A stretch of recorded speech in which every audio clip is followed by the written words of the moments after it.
Well, good evening, ladies and gentlemen, pro wrestling fans from all over the world of all shapes and sizes. Welcome to another live pro wrestling talk brought to you by Blitzball Champ Gaming here on the U to the Tube as well as the Facebook. I'm your host, Blitzball Champ Jason Ingram. It is Friday, February 16th of 2024. Hope everybody has had a good week so far. The weekend is about to be here. Hope everybody also had a blessed Valentine's Day. Hope everybody enjoyed themselves, singles and couples as well. But yeah, good to be back on here. Just wanted to hop on for a bit, talk about a couple of things. We got another Stardom show, Stardom pay-per-view, upcoming this weekend, actually tomorrow. So I'm gonna preview the card for that. Gonna talk about Hikari Noa, a little bit of Yuka Sakazaki. Gonna talk more about the Rossy Ogawa departure. There was actually a statement from President Taro Okada. So we're going to go over that. Apparently word is there's been some frustration from the AEW talent in regards to Tony Khan. Going to go over that. And yeah, just talk pro wrestling. But yeah, it's quite a bit going on as it's getting closer to the end of February. So first off, let's go ahead and get started with the unfortunate news about Hikari Noa from Tokyo Joshi Pro Wrestling.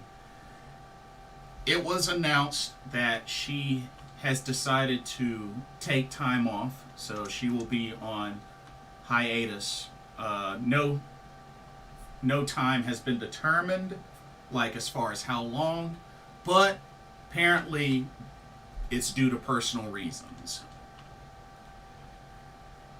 Whew. Now, I remember when everything kind of went down at first, it made it seem like she had an illness. And, of course, we remember she was part of Free Wi-Fi. Her and now Kakuta were the Princess Tag Team Champions. And unfortunately, while they were on a roll, had to vacate the titles, which are now held by Yuki Miki, which is Yuki Aino and Ryo Mizunami. But with this recent announcement, she is taking time off due to personal reasons. And there have been shady rumors going around. But yeah, TJPW announced that Hikari Noa now on hiatus for personal reasons for the time being, and will suspend all activities for the foreseeable future.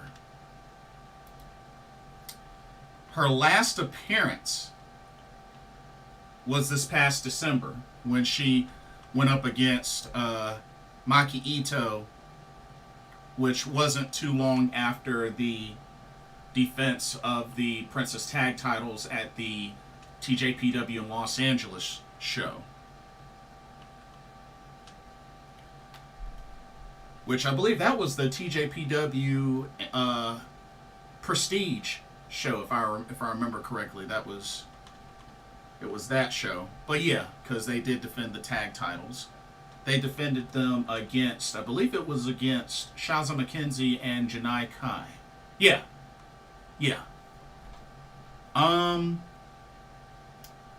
But yeah, I hope she's okay. I really hope she's okay. Like I said, there have been a lot of shady rumors going around about Hikari Noa, and I'm just hoping I'm hoping when the time is right and she's feeling better, that she'll be able to come back and rejoin the roster. But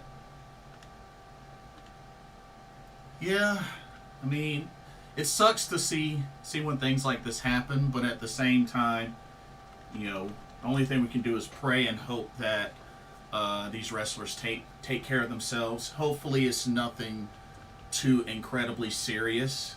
I mean, it's definitely serious enough to the point where she's taking an unspecified amount of time off. So, I mean, this, whatever it is, it definitely seems serious because she's taking time off. But hopefully it won't be incredibly serious to the point where it has to force her to retire or anything like that. I mean, not that I'm trying to speak anything into existence, but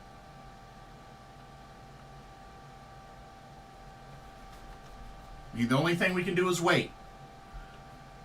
Only thing we can do is wait. You know, pray for her. You know, that everything will be okay. You know, just wish her the best.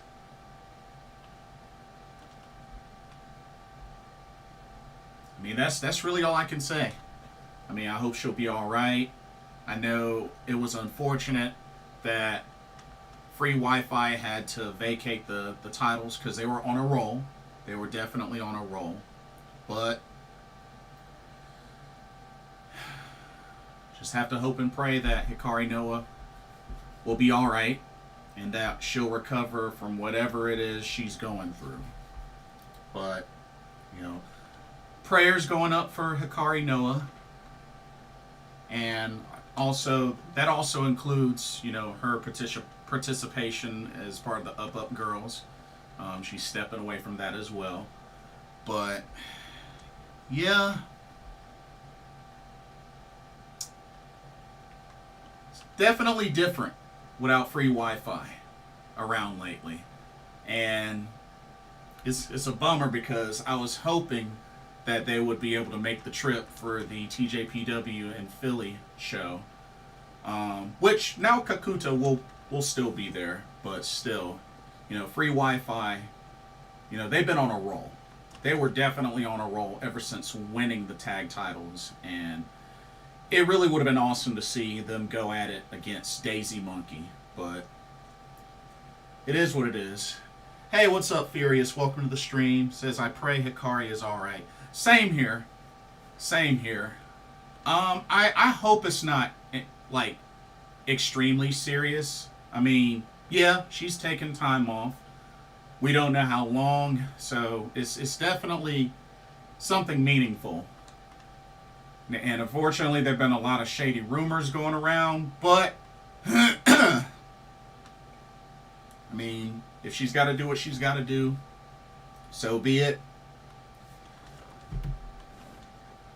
In a perfect world, I would love to see her at Grand Princess. I would love to see her make a comeback at Grand Princess. But we'll have to wait and see. Like I said, unspecified amount of time. But main thing is I hope her well-being is okay. Mentally, physically, all of the above. And we just have to wait and see.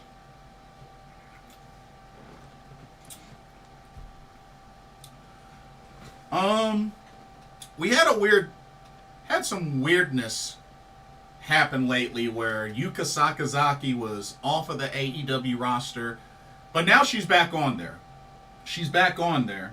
I guess they just had to update her picture or whatnot. But here's the thing. She's graduated from TJPW. When is she finally going to get some action in the U.S.? Like, she still has yet to be booked. It's February now. I mean, word is she made the move right after her last match, which was, you know, either middle or late December or as early as this year, January. So I'm just wondering what the heck the deal is. Like, Why has she not been booked yet? And then I was thinking, it makes me wonder if she's having a visa issue. I think she might be having a visa issue, y'all. Because when you think about it, recently, Kitsune, women's wrestling, they've had to cancel some of a handful of the Joshi talent for their next upcoming show, I believe in March. They had to cancel a lot of the Joshi talent because of visa issues. So the same might be happening for Yuka. I mean, just a thought.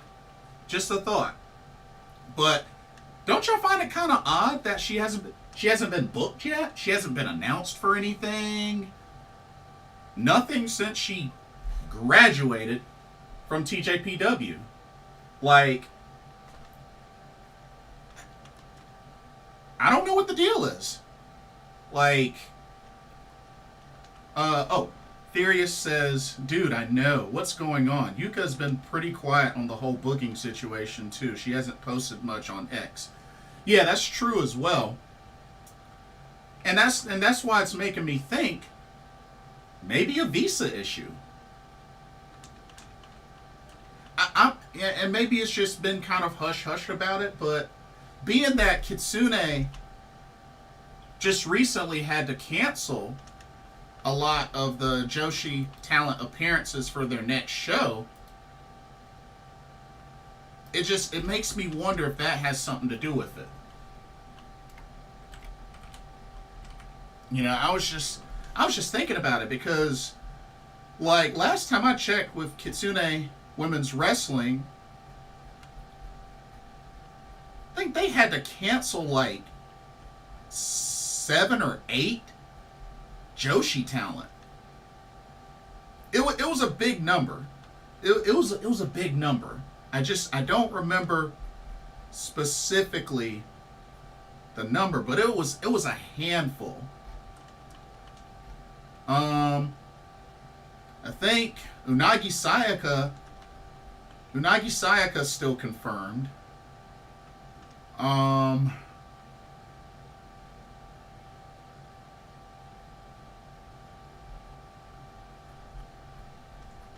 Yeah, I haven't seen the list, but I think they had Konami on there at one point.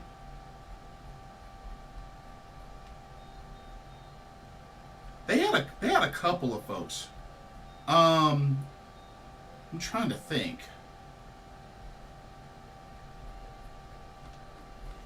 I'm looking on their yeah, oh, okay, I found it. So they had to cancel Nagisa Nozaki, Konami, Maria Kobashi, at Yasugawa. Vinny had to cancel as well.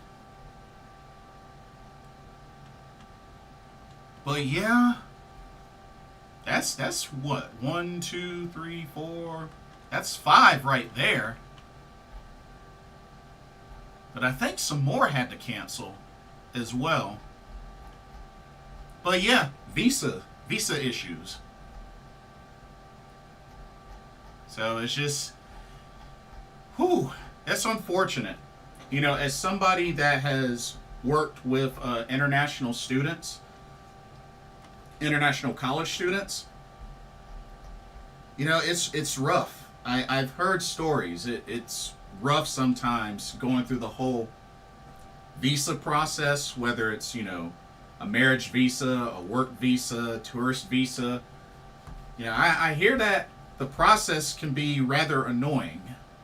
So, and you know, come to think of it, some of the Joshi talent, this would really be their first time working a show in the U.S.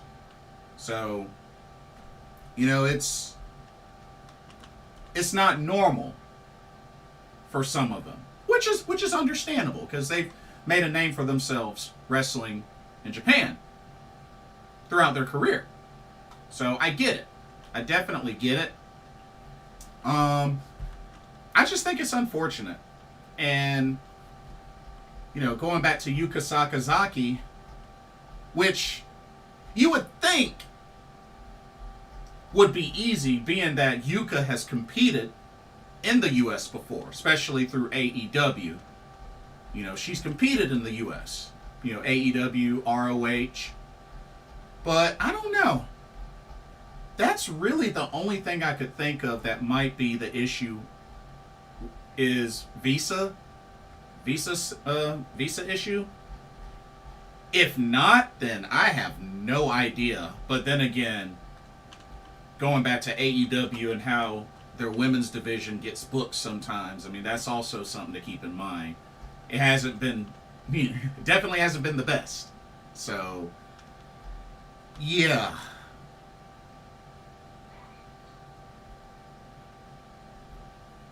We'll see.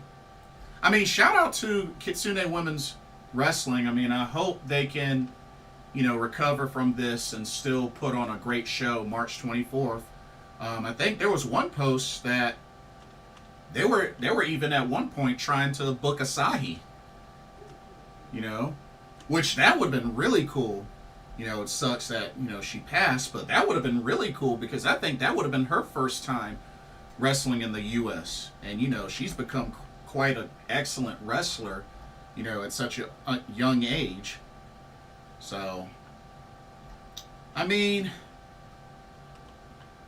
we'll see. Oh, Dark Sheik had to cancel as well. Oh, bummer. But yeah, we'll just have to see what happens. Hopefully Yuka Sakazaki will get booked soon, because I'm under the assumption that she's been here the whole time, or something's up with her visa, and that's why she hasn't been booked yet. So, hopefully they get that situated. But only time will tell. I will say this. Hey, Deadlock Pro Wrestling, DPW. Keep an eye out for the Magical Girl. Y'all have had her for a special guest before, so I know y'all are going to want to book her for a wrestling match. So, speaking of the Magical Girl, I did a little bit of research. Check this out. The Magical Sugar Rabbits. Did y'all know that in tag team matches, like 2-on-2, in tag team matches, since the birth of the Magical Sugar Rabbits, they have an overall record of 58 wins, 4 losses, and 4 draws. Did y'all know that? According to Cage Match, the Magical Sugar Rabbits, in tag team matches, just regular 2-on-2 tag team matches, have a record of 58 wins, 4 losses, and 4 draws. No wonder they have been no wonder they've been 4-time tag team champs. 58, 4, and 4 are the Magical Sugar Rabbits' total record, according to Cage Match, in regular tag team matches. They've only lost 4 times in regular tag team matches. That's crazy. No wonder why they are one of the best tag teams in the world. No wonder why they have been 4-time tag champs. And while it's sad to see that, with Yuka graduating from TJPW, there goes the Magical Sugar Rabbits, which, it's not to say that they won't ever team up again, but you have to admit, that's pretty impressive.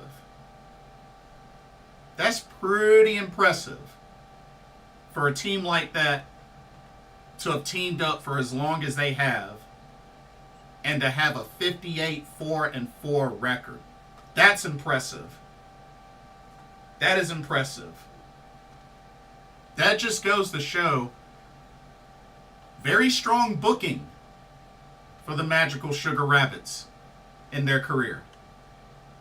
And like I said, this doesn't count, fatal 4-ways or 6-woman, 8-woman tag matches or anything like that. This is just regular tag team matches. That's impressive. That is very impressive. 58-4-4.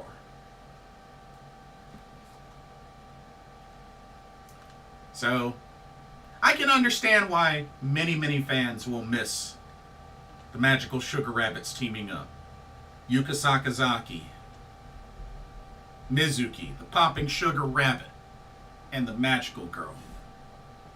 Which, anything is possible. Because remember, Mizuki, the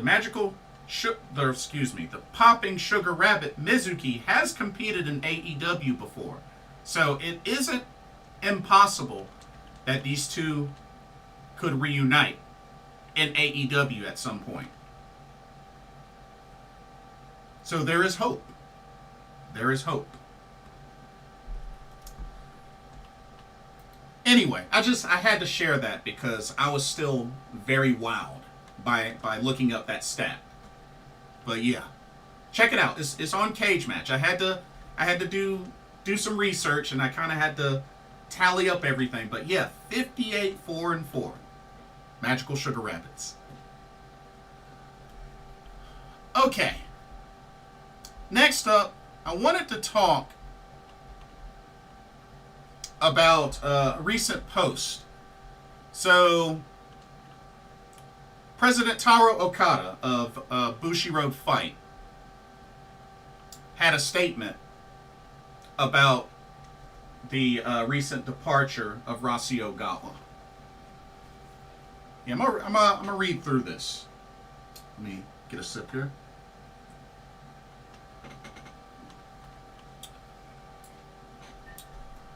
Okay. Shout out to at Mirror Wrestling on X with this post. But check this out. It says, and I quote, this was President Taro Okada's on Rossy Ogawa's departure. Says this, and I quote, this decision was made after many internal meetings and after careful consideration. When I took office in December, I heard from Ogawa that he wanted to quit. After that, there were rumors that Ogawa would poach Stardom's wrestlers and staff and establish a new promotion. But I took that story with a grain of salt. Now, just an update. It has been confirmed through from Tokyo Sports that yes, Rossy Ogawa is trying to start a new promotion. So that has been confirmed. I just wanted to throw that in there. All right, continuing. Says, however, there were some wrestlers who consulted us saying, I want to quit. I'm not sure whether to quit or not, and I'm worried about what will happen next. Okay, this was from some of the talent. Says, I believe that some of the wrestlers may have approached us as an SOS, saying, I want you to do something about it. I want to continue as before. The best option for us was to continue to grow Stardom together with Ogawa. However, Ogawa's intention to leave the company did not change. Therefore, we decided to create a path for him to retire amicably in March. At the Takadanobaba show on January 21st, Ogawa's retirement was announced to the wrestlers and staff. Since the negative behavior toward the company continued, so as a defensive measure, we decided to terminate the contract as soon as possible. However, February 4th was the 13th anniversary show. First of all, we wanted to get that over with. In order for the wrestlers to be able to have the match without any disturbance, we reported after the show. So, can't be too surprised that they went with that approach. Can't be too surprised. Continuing. Says, we notified the media of the cancellation of the contract on the 4th, as in February 4th, and requested that information be released at noon on the following day, the 5th, which would have been after the show. After the company makes an official announcement. Right. One of the reasons is to prevent confusion due to articles appearing before the official announcement due to information from Ogawa and other sources. The other reason is that we wanted people to get excited about the matches first. We didn't want the lingering memory of the matches to be drowned out immediately after the show by the uproar. As a company, what we need to respond to is not the truth or circumstances, but the facts. What was true this time was the process of encouraging Stardom wrestlers and staff to leave the company and creating a new promotion. At the center of this was the executive producer who was under contract with Stardom, so he had no choice but to dismiss him. In the end, it's up to the individual wrestler to decide, but we want all of them to renew their contracts. Even if there's something you don't agree with, it does not mean that you can take the wrestlers and establish a new promotion. At the time, Ogawa was being paid as an executive producer of Stardom. If something negative happens within the organization, he is in a responsible position and should work to resolve it and restore it to health. And he is the one who was able to do that. If you're going to move to establish a new promotion, it is after you have left the company, even if it is 100 steps. It is an act of betrayal for the company to make a move during one's tenure. Honestly, I don't like it when there's dissension or a lot of turmoil and people think, this too is pro wrestling, right? Or this is part of the fun of pro wrestling. If you dismiss things that are not accepted in society as that's what pro wrestling is, then it will never spread from there. It is necessary to observe compliance and develop something extraordinary only in the ring. I feel that the industry as a whole needs to update its sensibilities in this regard. End quotes. This was from President Taro Okada. Okay. Here's my thing with this. Okay, I get it. I get the whole, if you're going to start a new promotion, you should, probably, leave. Back out, quit, whatever. I get that. I think a lot of this stems from just Bushiroad, I guess just overwriting Ogawa-san's booking. And just a lot of back and forth and just could not agree on many things, which led to frustrations from the talent, because you got a ton of talent that are very well dedicated to Rossy Ogawa and respect Rossy Ogawa for a lot of what he has done for them. So, it's tough. It's really tough that it had to come down to this.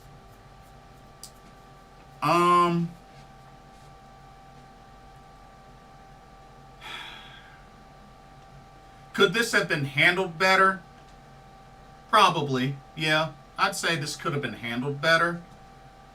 Was this handled in the worst way? I wouldn't say in the worst way, but I think this was their way of just trying to do damage control. Once word got out that, yeah, Rossy Ogawa wants out and wants to start his own promotion, and I think the information of him poaching talent and staff from Stardom, I guess made that process quicker.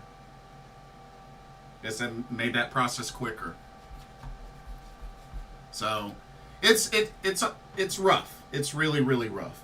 Furious says, while on the topic of Stardom, I started to get back into it and noticed how dirty Waka is being done. She just keeps losing. Well, to be honest with you, she's the resident jobber of EXV. Just like she was the resident jobber of Club Venus. Just like she was the resident jobber of Cosmic Angels. And I'm at the point where it just seems like each faction now has their resident jobber. I think for Stars, I guess the closest one to Stars is probably Yuzuki,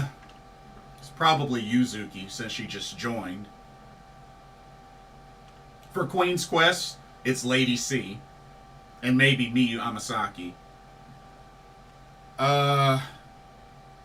For Oedo Tai, I guess it's Ruaka, even though she's a former Future of Stardom champion. God's Eye, I'd say it's Rana Yagami so far. But I think all those compared to Waka, I mean, Waka has definitely lost the most. But honestly, I feel like the way they went about when she finally got a victory was bad. Because here's the thing. Number one, you had a very terrible leader in Tam Nakano. And like I said, I know this is probably a hot take, and I know there's a barrage of Tam Nakano fans out there. Great in the ring, great personality, love her character, can't stand her as a leader of Cosmic Angels. Cannot stand her as a leader. I think she's a terrible leader.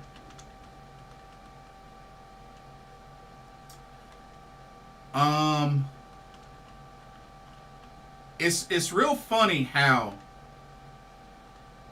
with her being the leader of Cosmic Angels and Waka having all those losses and giving her the ultimatum that she had to win in a certain amount of time or else she's kicked out, and yet still it took the first match where she got a victory.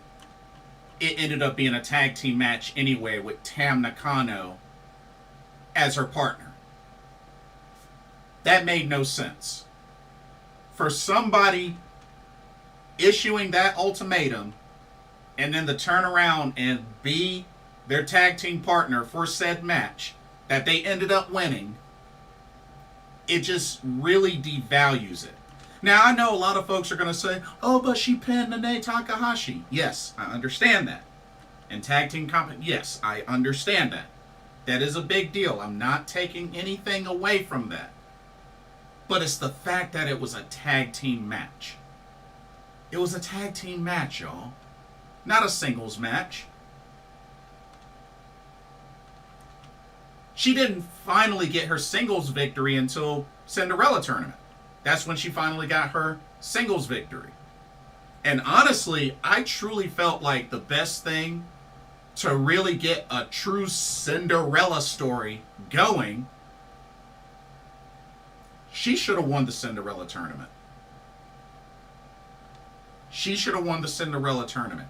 And I'm not saying that she would have ended up winning whatever title she would have wished for, but it would have at least established Waka as a potential threat.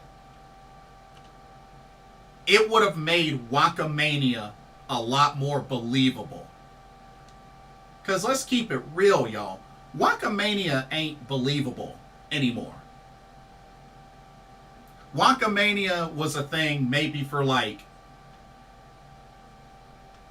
a few weeks. If that.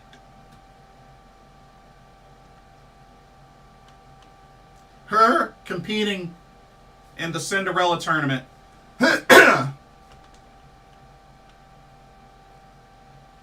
after she got that tag team victory, that was literally Waka Mania. And now, back to jobbing. And it's sad. It's sad. I think she might have gotten one other victory at a Stardom New Blood show. But that's it. That's it. She might occasionally be on the winning side of like a tag team match or a trios match. Usually not the one getting the pin. But, you know, it makes no sense. It makes no sense the build-up that they did for her getting that tag team win, which is her first win. It really should have been that singles victory she got in the Cinderella tournament. That should have been her first official win. So, I truly believe they messed that up badly. Furious. I believe they truly messed that up badly.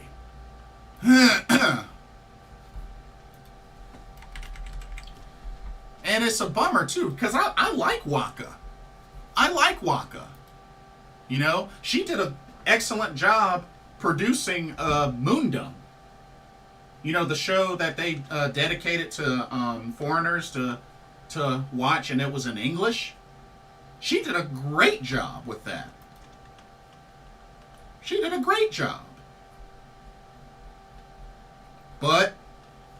And she's been getting better in the ring, especially during that run that led to her finally getting a victory. But it's a bummer. It's really a bummer.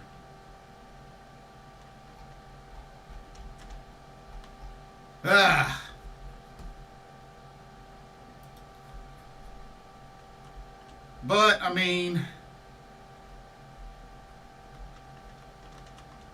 at least she did finally get her singles win. You know, she beat Lady C.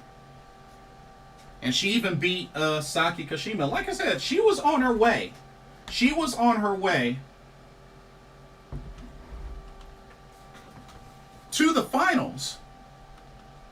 And honestly, it would have made the most sense to have Waka Tsukiyama win last year's Cinderella tournament. But yet they went with Mirai again, so yeah. And not to mention, now that I think about it, Waka was on a win streak. Yeah, if I look back at this, Waka was actually on a winning streak.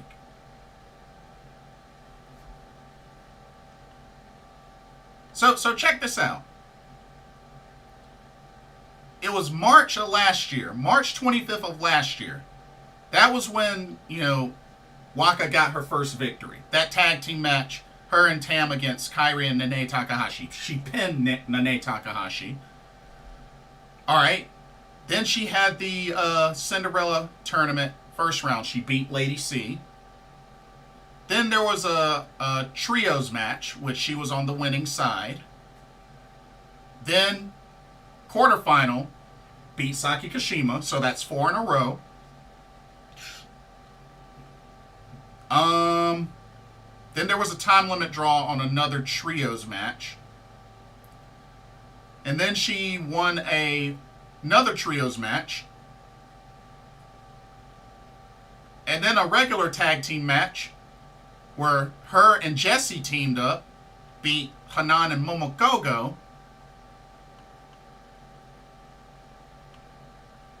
Konami and Waka then had a match that ended up being a double countout. And then she lost in the semifinal to Mai Sakurai. So, She got herself 6 wins before she lost again. That was pretty much Wakamania. Those 6 wins. Wakamania. There's your Wakamania. And yet, it didn't end up her winning the tournament. So, there's honestly no telling when Waka will win another match again. Yeah, there's no telling. Like I said, I think she might have won one, maybe like one more match after that whole sequence. She might have won maybe 1 or 2 more matches. But yeah. So, I feel you, Furious. I feel you. But I don't see her going anywhere. Even part of this new faction, I don't see her going anywhere. And I think she's already out of contention for the Future of Stardom Championship, so she can't win that anymore. So, yeah, it's a bummer. It's definitely a bummer. Anyway, but Mayu Iwatani, she's had to keep a poker face this entire time, because like I said, I'm sure she's feeling pretty sad, stressed, whatnot, because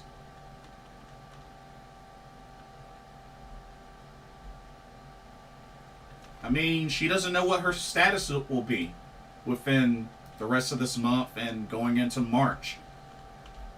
I mean, we know her contract is for a little bit longer, so she's going to be here for a bit, but at the same time, you never know what could happen. But Mayu doesn't seem like she's in a good place right now. So, there's a lot of worry there. There's a lot of worry. But only one we know so far that's staying with Stardom is Tam Nakano. That's really the only one we know that's staying so far. And we also know that Julia will be helping Rossy Ogawa get that promotion started before she moves for WWE. So that's another thing to keep an eye out for. But like I said, I'm pretty sure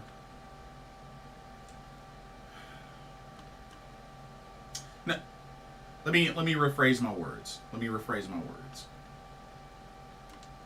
I have a feeling this Stardom roster is going to be shaken up so badly that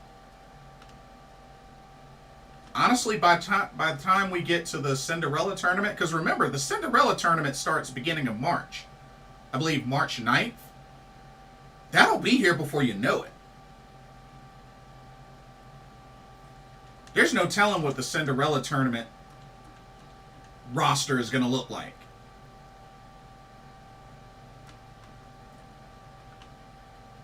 And I think, if I remember correctly, there was word that pretty much the talent had till the end of February to really state what they want to do, and kind of gave, I guess, everybody an even playing field or something like that. So, like I said, I don't know, but I just have a feeling that roster is going to be shaken up so badly once things kind of figure themselves out. It could get really bad, y'all. It could get really, really bad. I just have a feeling. I have that feeling it's going to get really, really bad.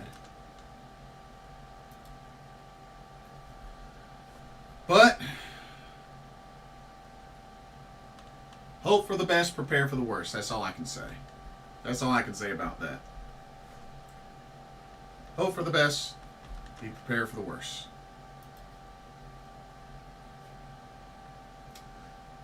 But we shall see. We shall see. And apparently, looks like there's posts that I guess Tony Khan is under some fire.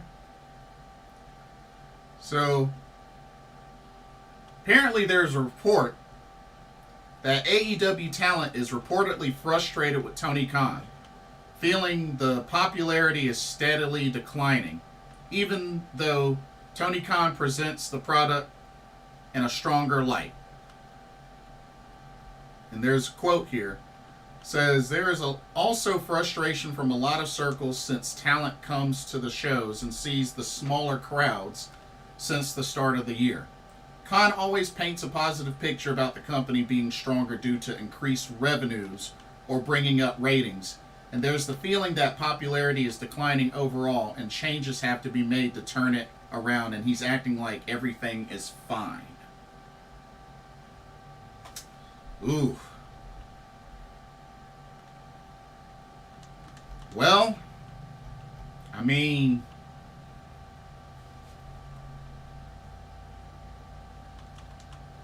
sounds like folks are getting tired of the smaller crowds, but I mean, AEW doesn't necessarily consistently always do the big, huge venues. But honestly, I don't know.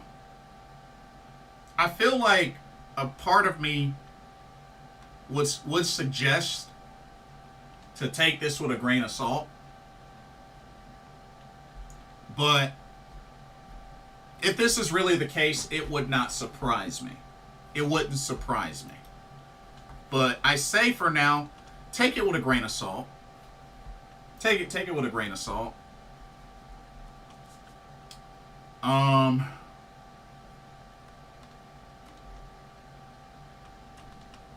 And that's why one of the things I always say is ratings are nice, but it's not the end all be all.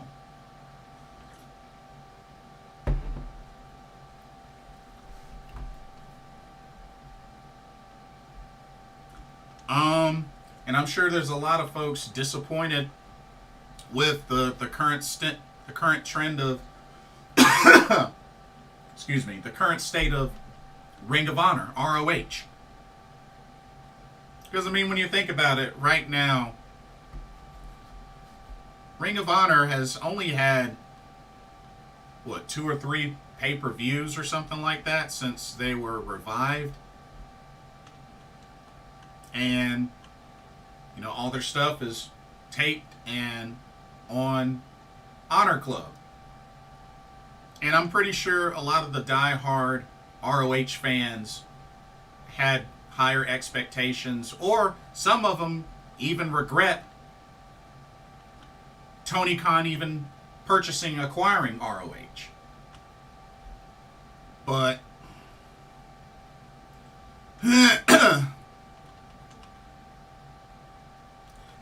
I still think, okay, my opinion on a lot of this is like, okay, I get this is competition. I get wanting to be the best and wanting to beat out others professionally.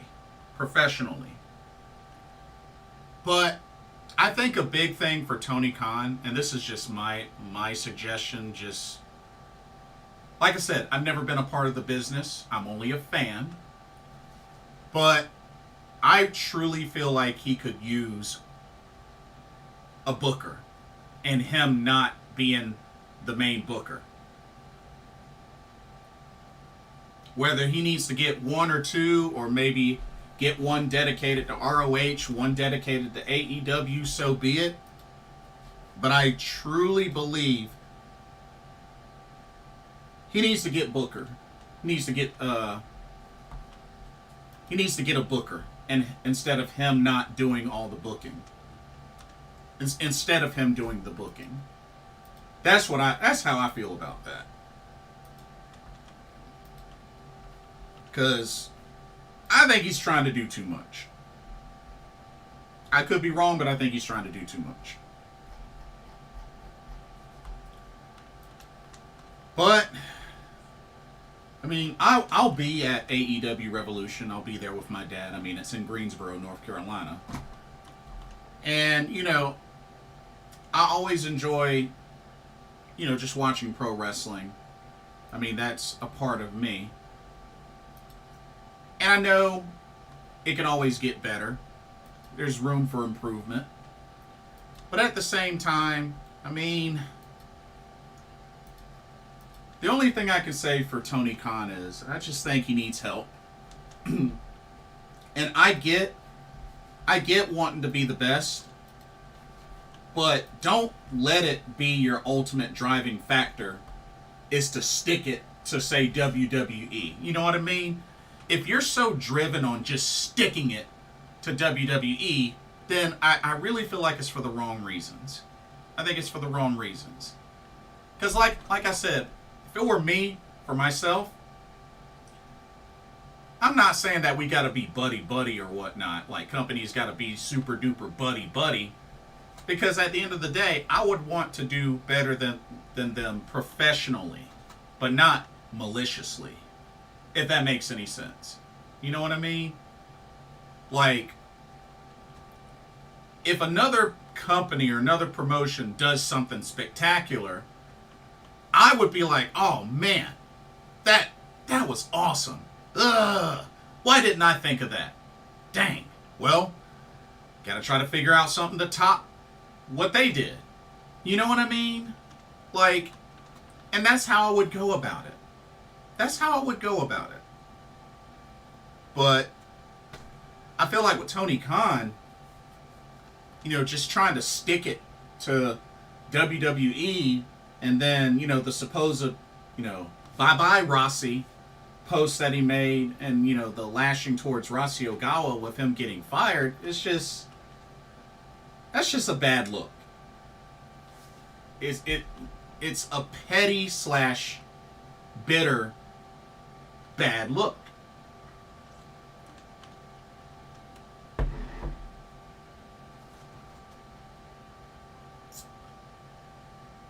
But I mean, that's all I can really say about that. Like I said, take it with a grain of salt as far as, you know, how the AEW talent feel and whatnot. And I mean, like I said,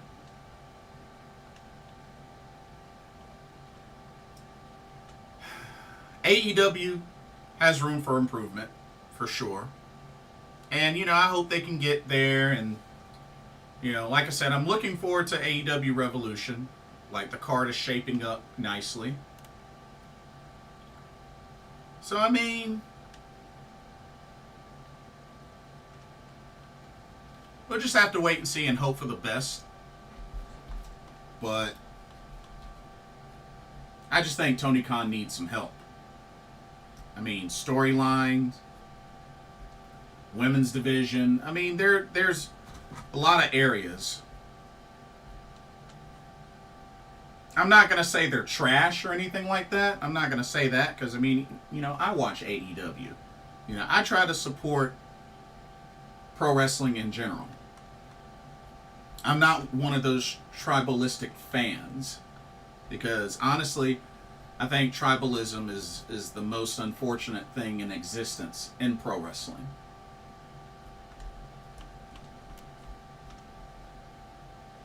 Do I think it will ever die? No, unfortunately not. But that's just me.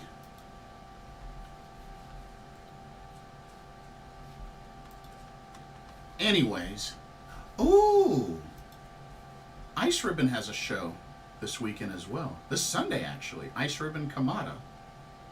Ooh, I might have to go through that at some point. Check out the card for that. Yeah, I might have to go through that. Um, let's see.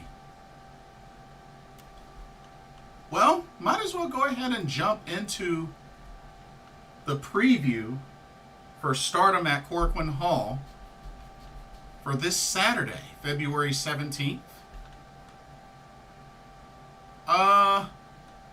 Which they kind of announced that this would be a pay-per-view almost sort of like last minute. But I just recently ordered it. I think they posted it up either today or yesterday. But yeah, I ordered it today. But yeah, let's I want to dive into this preview. There's 8 matches, 2 title matches. So let's get started. Let me get my graphics up. What the heck? Why is this still here? Let me get rid of this. Get rid of that. All right. Okay, let me put my graphics up, and we'll get started. Okay. First match, we got a tag team match. Check it out. We got a Queen's Quest versus Oedo Tai showdown. So, tag team match for Queen's Quest, we got Lady C and Azumi taking on Oedo Tai's Starlight Kid and Ruaka.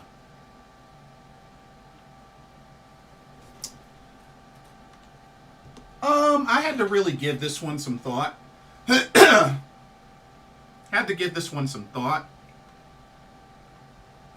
I initially thought Queen's Quest would take this, but you know what? I think the harder that I look at it, I would say Lady C is a little more of the weaker link compared to Ruaka. So I'm going to say Oedo Tai wins this match. Ruaka and Starlight Kid, I think they pick up the victory in this match. But yeah, should be interesting though.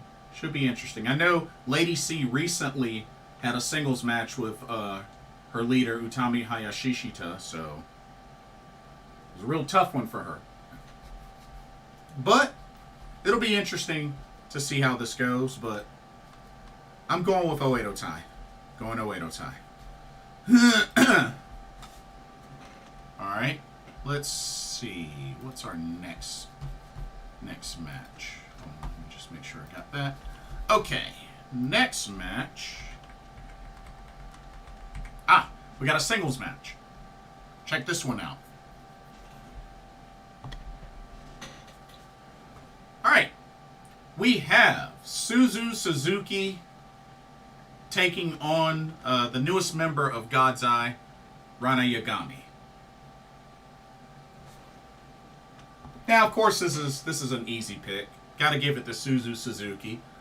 But, you know, I am looking forward to seeing Rana Yagami improve and continue to grow in Stardom.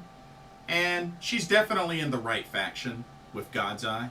I think she'll be molded in a good way long term to really become a threat. You know, she could be the Konami 2.0. But I definitely like her overall character. And who knows? She might really surprise Suzuki. But got to go with Suzuki to pick up the victory in this one. This is a pretty easy pick. All right.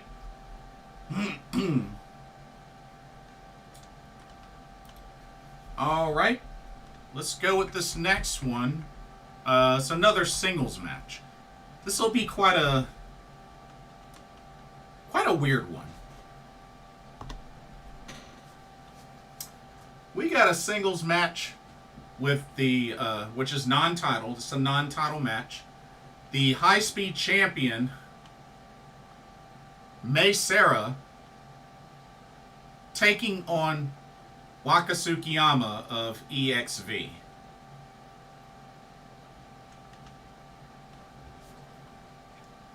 Another easy to pick. I mean, definitely going to go to Seira. But it'll be interesting if we'll see some sort of high-speed display from Waka Tsukiyama, or at least she tries. Because, I mean, her going up against Seira, the high-speed champion, and, you know, Waka's not really known for high speed.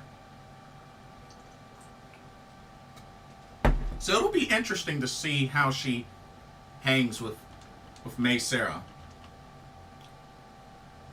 But something tells me this match is going to be quick. Rather quick. But, got to give it to Seira to pick up the win. But, I don't see this match lasting. Shoot, if this match lasts 6 minutes, then actually they'd be doing a good job. Or at least Waka would be. But I don't see this match lasting long. I really don't. I don't see it lasting long at all. Alrighty. Let's go to the next match. How about some trios? Alright, trios action here. We got Queen's Quest versus Oedo Tai once again. This time, representing Queen's Quest, we got Miyu Amasaki and Aphrodite, the current Goddess of Stardom Tag Team Champions, Saya Kamitani, the Golden Phoenix, and the Red Queen, the leader of Queen's Quest, Utami Hayashishita. And they'll be taking on Oedo Tai's Momo Watanabe, Fukigen Death, and the current Future of Stardom champion, who has still been on a roll lately, Rina.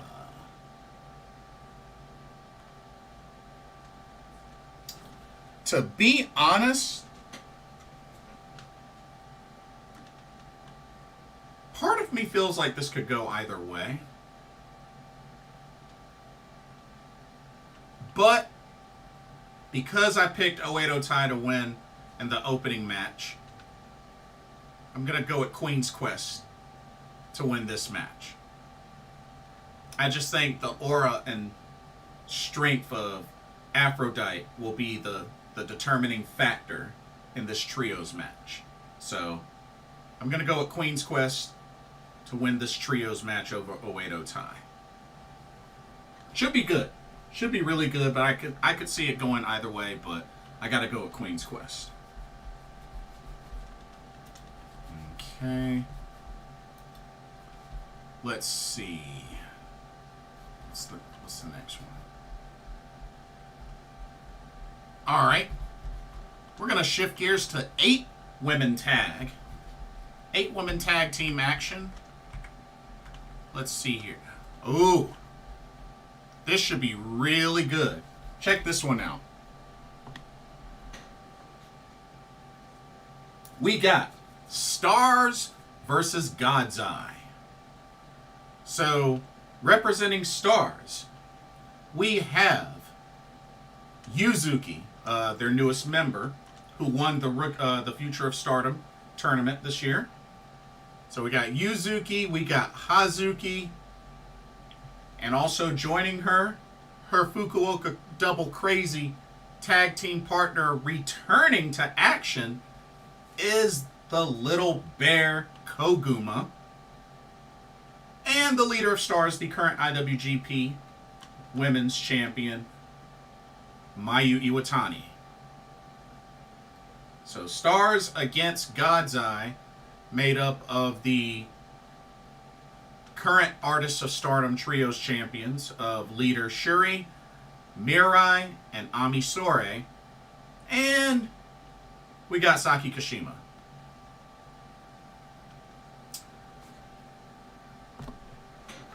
I am looking very forward to this match. Because like I said, Koguma is making her in-ring return from injury. So good to have the little bear back. Kuma, Kuma, Kuma, Kuma, Kuma. Good to have her back. I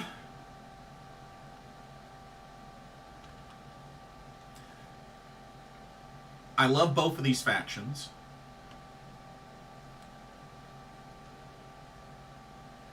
I really like all 8 of these ladies.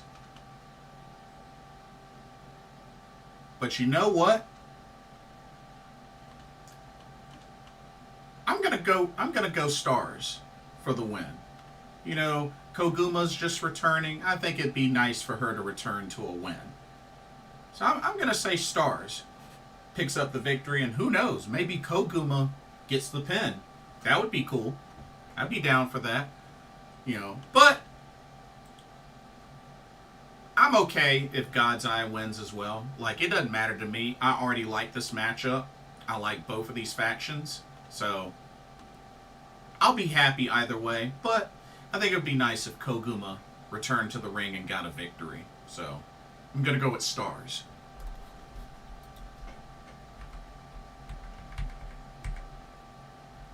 And we got another 8-woman tag team match. Check it out.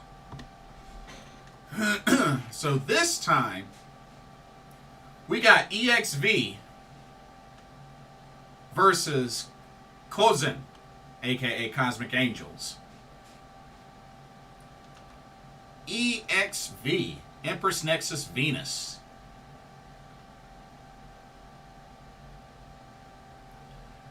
Made up of leader Micah, the current World of Stardom champion.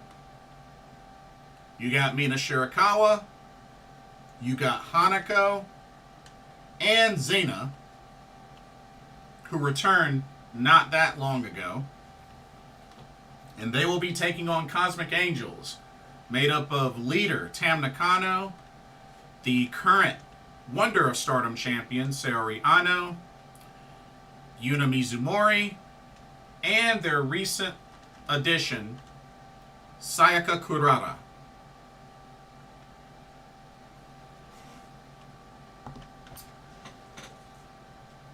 And just like that, the rookies are each have a faction now. Of course, Yuzuki's with Stars, Rana Yagami's with God's Eye. Now you have Sayaka Kurara with Cosmic Angels. Hanako is with EXV. It'll be interesting to see where Aya Sakura lands once she returns from injury, which hopefully is sometime this year. But as far as this match,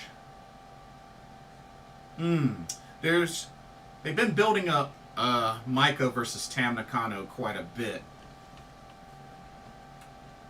So, looking at this, I am going to say that EXV picks up the victory. I think Sayaka Kurara eats the pin, but I think EXV defeats Cosmic Angels.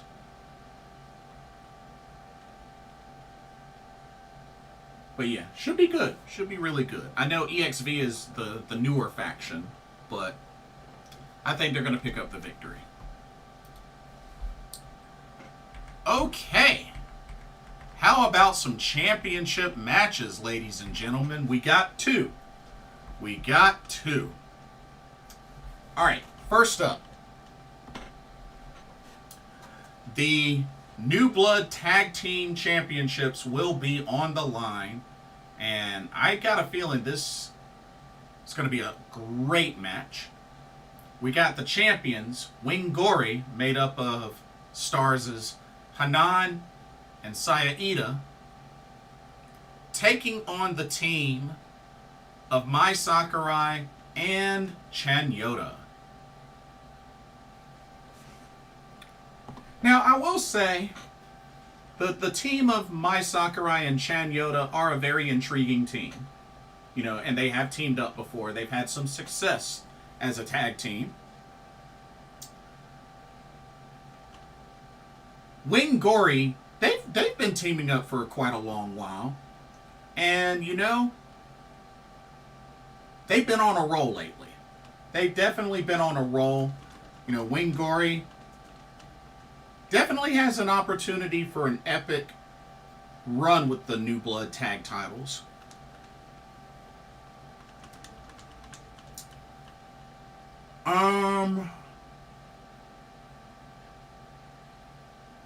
I really...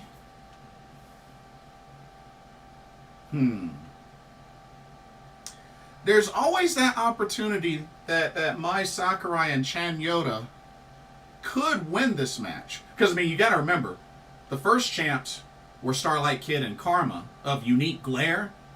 And, you know, Karma, she's not full-time. The main thing with this is that these titles are being defended on a non-New Blood show. So, it's kind of interesting. But, oh. Hold up. Oh, hey, Misfit Wrestling Podcast. Welcome to the stream. Says Koguma returns. I'm so excited. Oh, me and you both. I actually have a Fukuoka Double Crazy t-shirt. You know, the one that has the fingers like this? Yeah, I have that shirt. I have that shirt. They are actually one of my favorite tag teams in Stardom. Two-time Goddess of Stardom Tag Team Champions and won a Goddess of Stardom Tag League. Yeah, Koguma, Hazuki, great tag team. But yes, very happy Koguma returns. I'm really hoping Koguma will be on the trip for Stardom American Dream in April. I would love to meet Koguma. It says, don't get me started with Chan Yota, and I don't mean that in a bad way.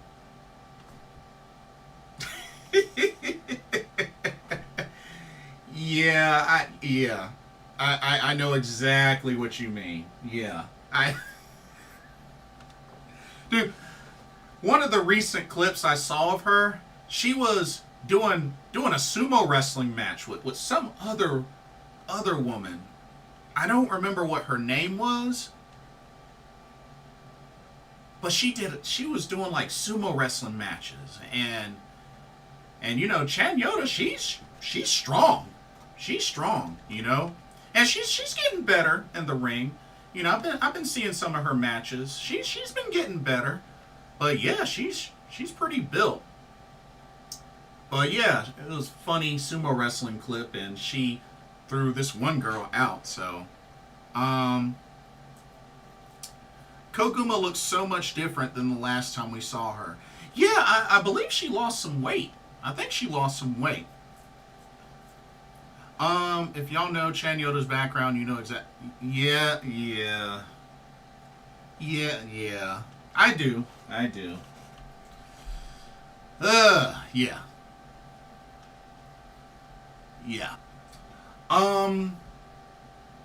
But yeah, I heard Koguma lost weight.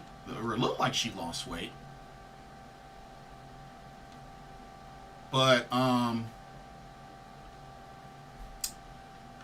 as far as this New Blood tag title match,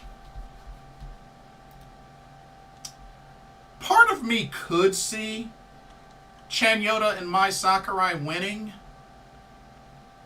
But to be honest, I'm not really sure how frequent they would have Chan Yota on Stardom. Which, don't get me wrong, they've had Chan Yota on Stardom a couple of times, especially through the New Blood shows. So, and you know, Mai Sakurai is not affiliated anymore since Donna Del Mundo disbanded. I would just think that if they're going to put the titles on them, I would think we would see Chan Yota more in Stardom. Which came to Stardom, had a match, then they kind of blocked her, and then they, you know, they broke that chain, and now she's been wrestling here and there on Stardom. So, interesting turn of events there. She did slim down quite a lot. Ah, that's what I figured. But hey, good for her. Not that I was ever complaining, because, I mean, I always thought Koguma was cute. But hey, if she slimmed down, hey, good for her. Hopefully soon Momo Kogo will return. Hopefully Momo Kogo will be next to return. Misfit says, when is the show anyway? Oh, it's tomorrow. It's tomorrow. Yep, tomorrow the 17th at Korakuen Hall. But you know what? I'm gonna play it safe. I'm gonna say Wengori retains the New Blood tag titles. But you know what? I won't be mad if Mai Sakurai and Chanyota win. They need to come up with a name of their tag team, because they've teamed up a couple of times. Mai Sakurai, Chanyota, they need a name. I think they need a name for their team. I think they could use a name for their team. Koguma somehow got even cuter, which I didn't think was possible. Kuma, Kuma, Kuma, Kuma. Yeah. Which, that's still one of my favorite clips, was doing the quarter drop. That video where Hazuki was holding her hair and she was doing the quarter drop and she did the Kuma, Kuma, got everybody pumped, and then she completely missed the target. Yeah, that's like my favorite Koguma clip. Says, I'll have to find other ways to watch because I'm kind of broke spending a lot of money on a Queen's Quest shirt. Ooh, did you get the baseball shirt? The black and gray baseball shirt? That's like my favorite. That is one of my favorites. As a matter of fact, I have it right here.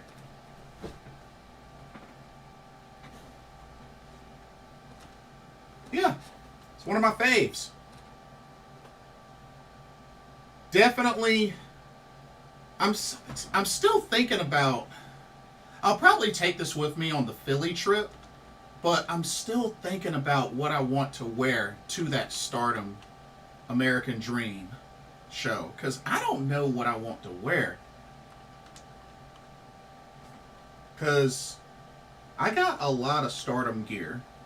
I have a Syuri fan towel as well. I will definitely be bringing that Syuri fan towel. But yeah, like, as far as what shirt that I'm gonna wear, I really have no idea. I have no idea whatsoever. So, I still have to figure that out.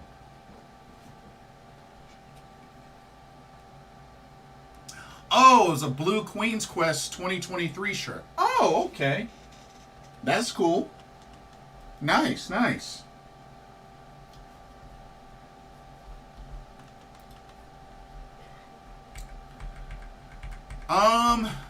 Oh, I'm sorry. We got one more match.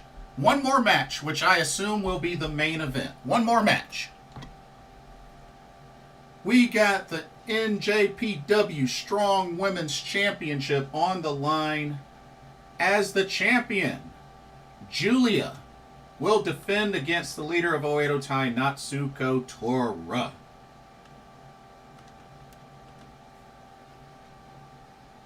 I'm kind of at a crossroad on that one. I'm at a crossroad on that one. Misfit says, I need more Stardom merch because all I had was the black Oedo Tai shirt that I got from NJPW shop. Gotcha. I pretty much have at least one shirt from each faction. And what I mean by that is, I got a Donna Del Mundo shirt, I have a Stars shirt, I have a Queen's Quest shirt, I do have the Club Venus shirt. Yeah, I'm one of those. Yeah, I know. I do have an Oedo Tai shirt. And why do I feel like I'm forgetting a faction? I guess I'm just waiting for when they start making gear for EXV. The Queen's Quest shirt I bought from Stardom shirt. Oh, okay. Nice. Yeah, I think they've made a good handful of their merch available on NJPW now, but every now and then I'll go to the Bai shop But yeah, I also got Fukuoka Double Crazy shirt. I got like 2 Syuri shirts. A Syuri fan towel.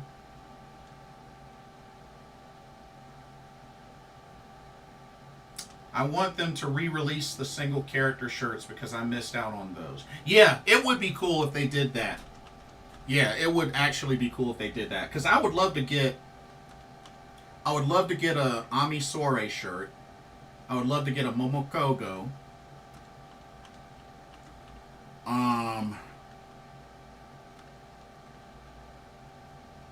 Probably another updated Syuri shirt. Mayu Iwatani, of course. But yeah, there's a lot. Which is why I'm looking forward to when they start announcing the talent that'll make the trip to the U.S. for Stardom American Dream. Bai's shipping is expensive. That is true. I really want a Micah shirt. I gotta rep the world champ.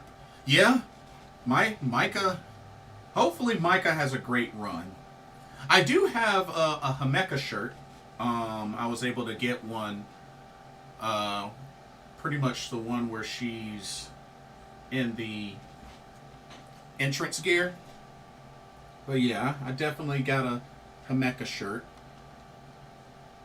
But yeah, and I really hope they bring merch for the Stardom show in April. I really hope they bring merch. I would love for them to bring merch. Y'all can't be afraid of foreigners to spend money on y'all. Don't be afraid, Stardom. Don't you want foreigners' money? Bring that merch in April to Philly. Bring that merch. Bring all that merch. Now Stardom needs action figures. Yeah, that would be cool. That would definitely be cool. Also, Azumi is now the Heartbreaker. Oh yeah, I heard about that. Her and Keno. Yeah, I heard about that. Ugh, savage. The savagery.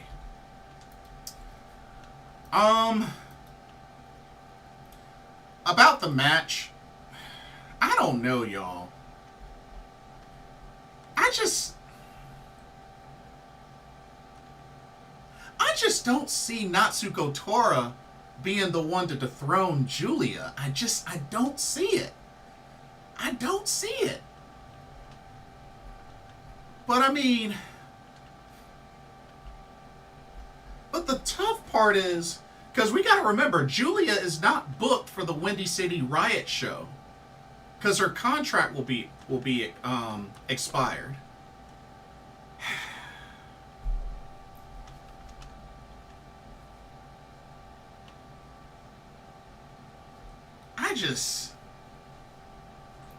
I can't see Natsuko Tora being the one to do it. I can't see it.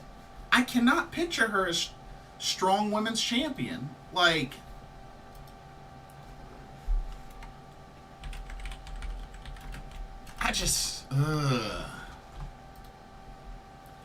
But you know something?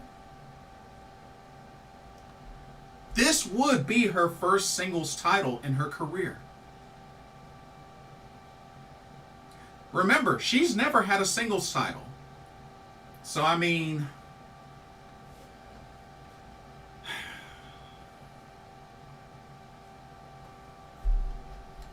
when you think about it, it's kind of sad.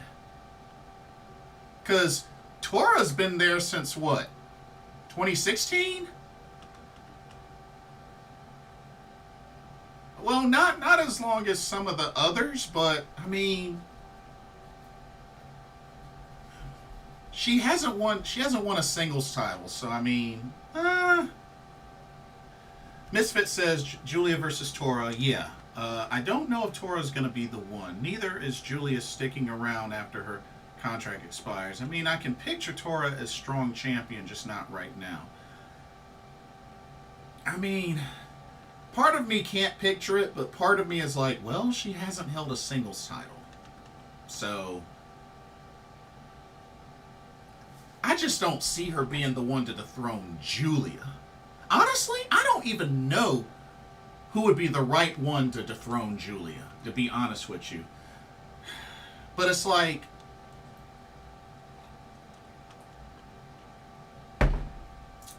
here's the thing. Here's the tricky part. Because I think with Stardom, their next big show really isn't until, their next big show really isn't until Cinderella Tournament. I mean,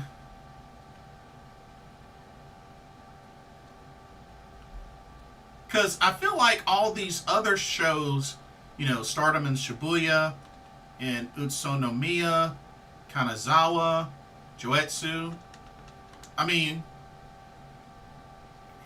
unless they're going to have pay-per-views for those, but I doubt it. I doubt it. Stardom and Gunma. I mean, I doubt they're going to have pay-per-views for those. So I would think their next big show is Cinderella Tournament opening round. And that's not until March 9th. And then the finals of that is March 20th.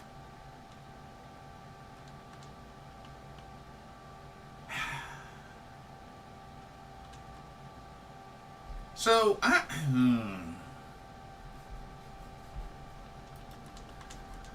Misfit says, I think they want that match with Mercedes. And I'm cool with that.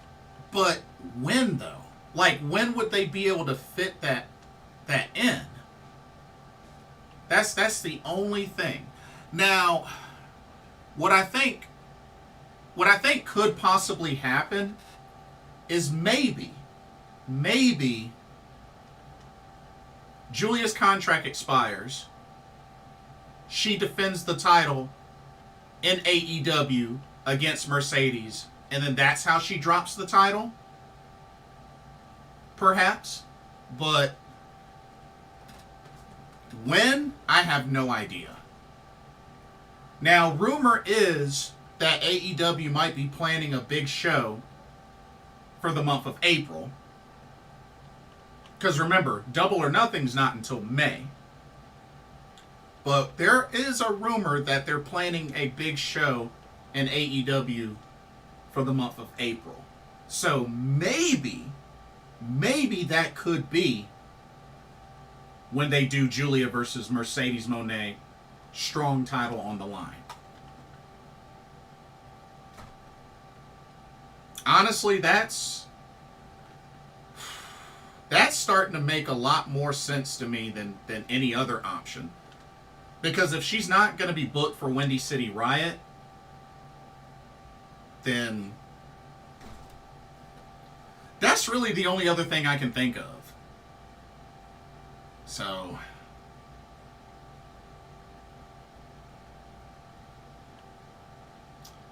and then there's the whole thing of, okay, when would Giulia's last match in Stardom, when would that actually be?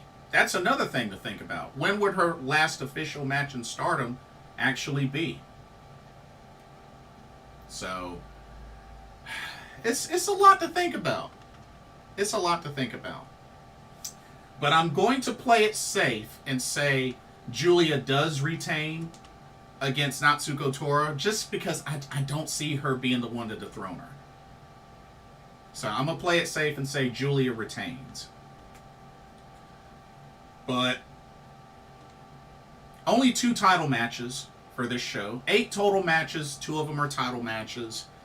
I don't see any titles changing. The New Blood tag titles might change, but yeah.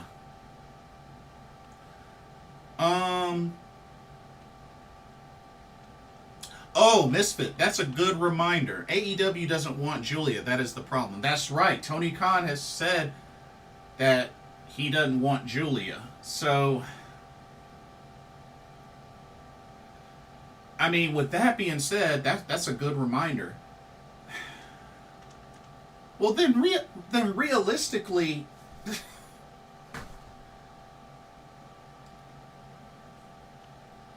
I mean, if they want to play it as safe as possible, then they probably would have no choice but to drop the title to Tora tomorrow. I hate to say it, but that's probably what they would have to do then. Because if she's not going to be booked for Windy City Riot, because February will be over in, what, 2 weeks? We only got 2 full weeks.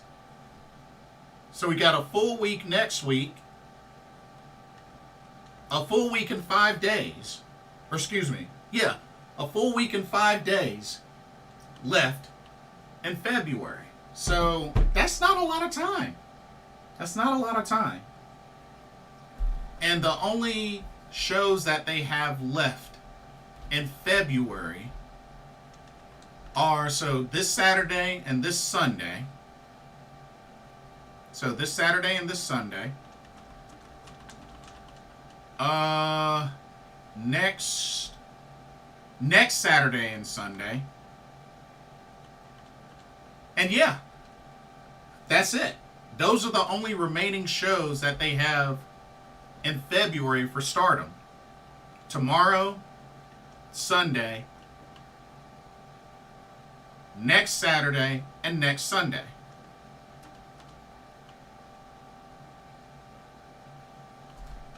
So they're gonna have to figure it out.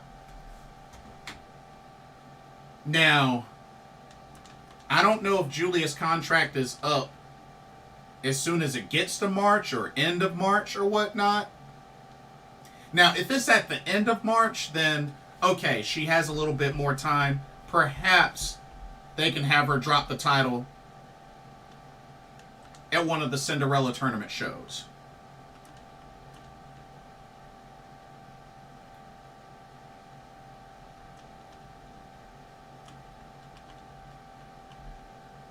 Because honestly, I don't even see a point in even including her in the Cinderella tournament itself. I could see her defending the title, but her being in the tournament wouldn't really make sense to me personally. But that's just me. That's just me. But we shall see. We shall see. But yeah, that's pretty much all that I have. Like I said, I'll probably also check out that Ice Ribbon show this Sunday as well. They got an Ice Ribbon show for this Sunday.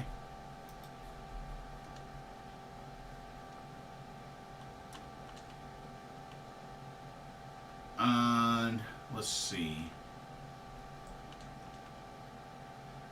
What's really interesting is this show is not going to have Japanese or English commentary.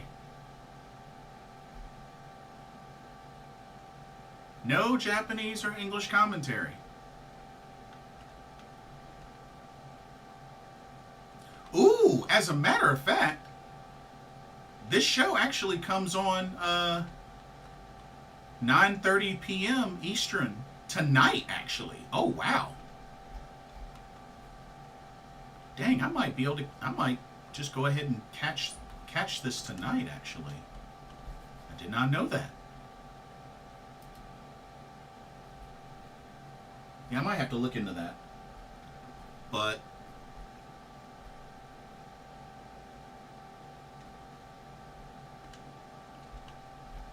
anyways. But yeah, that's pretty much all that I have. Oh, Misfit says Triple H wants Julia. Well, you did hear that she's going to be going to WWE after she finishes helping Rossy Ogawa out start his new promotion then she'll be on her way to WWE. Did you hear about that?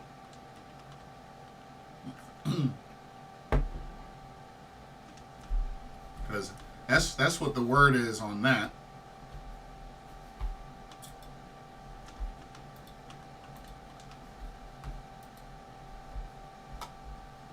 But I do have a feeling that when Rossy does set up his new promotion, I got a feeling, you know, I don't know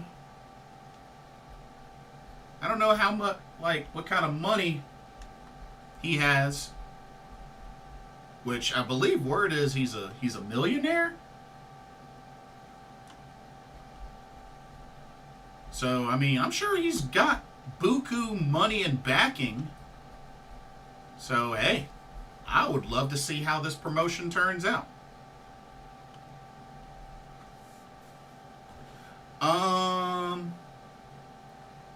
Rossy Ogawa is in New York. Oh, really? Nice. Been talking about it on my podcast. Actually, hey, is the link to your podcast through your YouTube, Misfit? Because I have to give it a follow. Yeah, let me see if I can give you a follow. Let me give you a follow, bro. Oh, I see you. Yeah, let me give you a follow. Bam.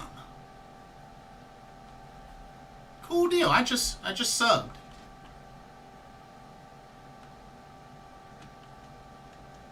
Oh, okay. Yeah. Nice, nice.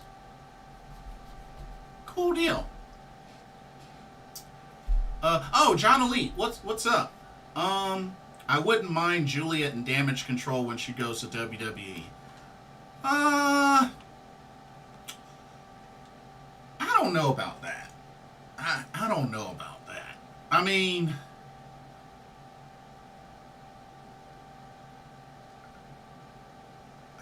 I don't know about that.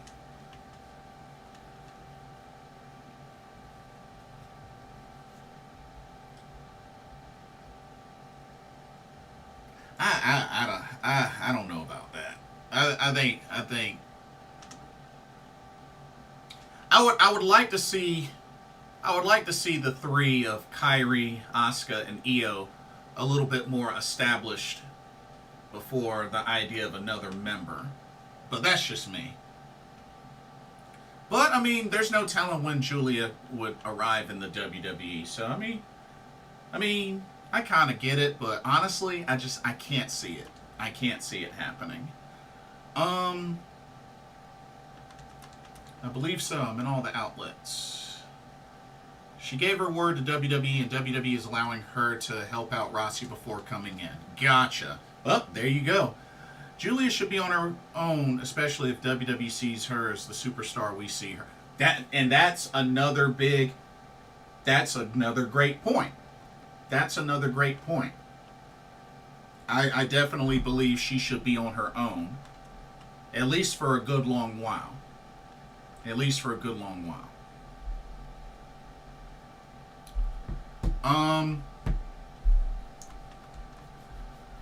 But I am just really curious.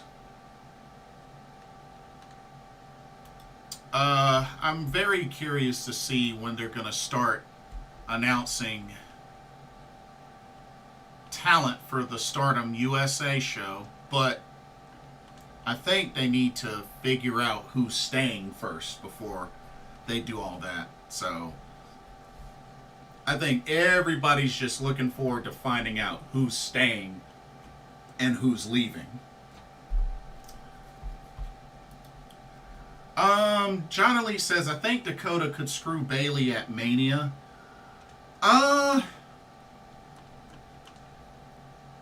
That's a thought. That's definitely a thought.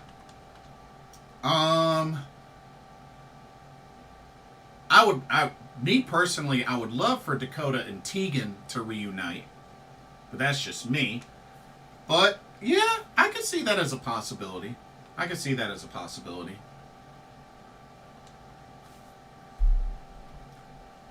And I don't mind Bailey being a face again, no more Hugger Bailey. No more Hugger Bailey. So that's just my only thing with that. But oh yeah, that's right. They also announced international talent for the TJPW show in Philly, which actually let me see if I can pull that up.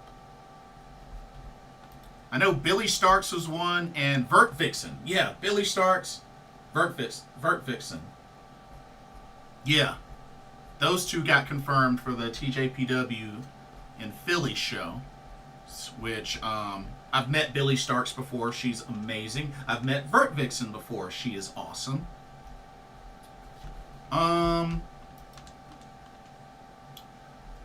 Misfit says, also, Kevin Amasaki is a terrible recruiter. She lost Yuzuki to Stars, Rana Yagami to God's Eye, and lost Sayaka Kurara to Cosmic Angels. I think Utami should give that job to Azumi. Yeah. I still think Yuzuki to Stars is a little weird. I still think that one's weird. Rana Yagami to God's Eye makes sense. Sayaka Kurara to Cosmic Angels, I guess, makes sense. But Yuzuki would have been a more appropriate fit for Queen's Quest for sure.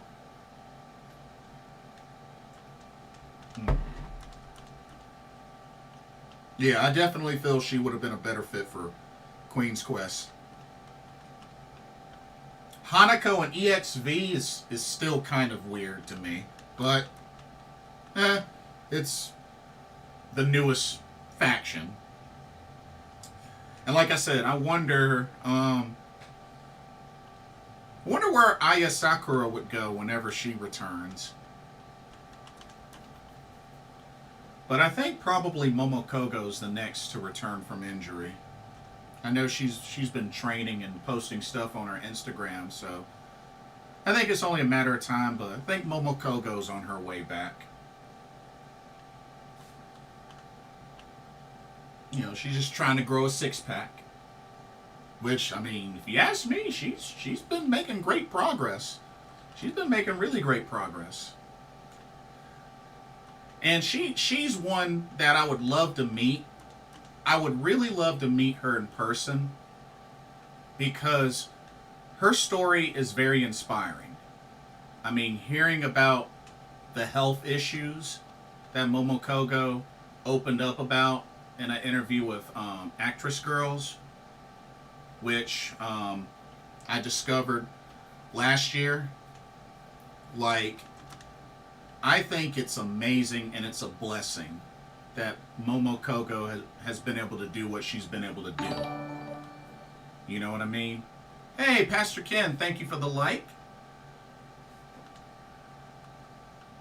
And I would just love to, I'll keep it real with you, I would love to meet Momo Kogo. I would love to pray for her. And just let her know how much of an encouragement she is. And I truly believe she'll be healed. And I would love to encourage her. I mean, just with the health conditions that she has to deal with, and just, you know, her being, you know, that high speed lucha style type of wrestler, like, I really, really hope and pray that she'll experience championship gold at least once in her career. And I understand she's getting up there in age. You know, she's almost 40. But I would really love for Momo Kogo to have a title run. Whether it's singles, tag team. That's like a big wish for me. I would really, really want her, Momo Kogo, to win her first piece of gold. Misfit says, Sakura Aya liked my tweet saying Utami and Azumi should get this woman into Queen's Quest. So I think she wants in QQ. I'd be down for that. I'd be down for that. Have a prolific striker in Queen's Quest. Hey, I'm down. Misfit says, I want to meet Momo Watanabe and possibly game with her. Momo Watanabe's really cool. Would love to meet her as well. I just wonder if she will ever win another singles title. It really makes me wonder if she'll ever win another singles title. But, yeah. And she wrestled at the last U.S. show that they did with Stardom. Because she defended the title. I believe it was the Wonder of Stardom Championship. She defended against Utami, actually. So, yeah. Who knows? Maybe she'll be booked for this April.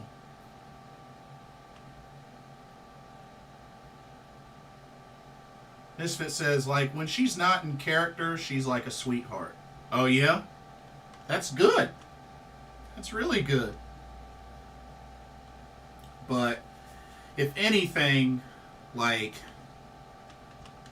I feel like we gotta keep tabs on Mayu Iwatani, y'all. I think we gotta keep tabs on her, because she's got this poker face. And I think she's trying to hide her emotions, especially during shows and matches. I think she's got to put on that poker face. But, yeah, keep an eye out for Mayu Iwatani. That's all I can say. I mean, that woman is stressed. She is stressed. And she doesn't look like she's in a good place. So, just gotta keep tabs on her. You know, gotta really keep tabs on her. I know it might sound weird saying that, but y'all know what I mean. Like, gotta keep an eye out for our icon of Stardom. Though I wouldn't want her to Momo to hit me with that bat. Oh, nah. Yeah, good point. Well said. Well said. Yeah, Mayu is very heartbroken about the Rossy stuff. Oh, yeah, bro. Like, whew. She does not look good. She does not look good at all. And, of course, you know, she has the title defense against Mina Shirakawa coming up in a week.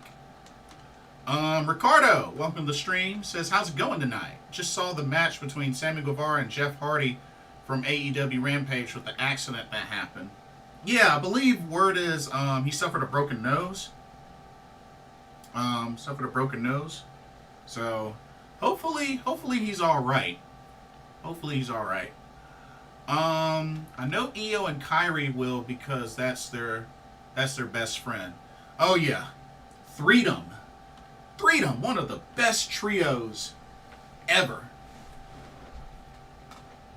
I mean, I know there's probably been an argument. What's the better trio? Freedom or Triple Tails? That's a tough one. But I think I'd have to go with Freedom. But, you know, I'm just saying, it's also kind of unfair because Io Shirai was part of Triple Tails and Freedom, so it's not really fair, but you know what I mean. Rock and Roman is set to have an unscripted promo tonight. Interesting. Oh yeah, that's going to be coming on in almost 30 minutes. But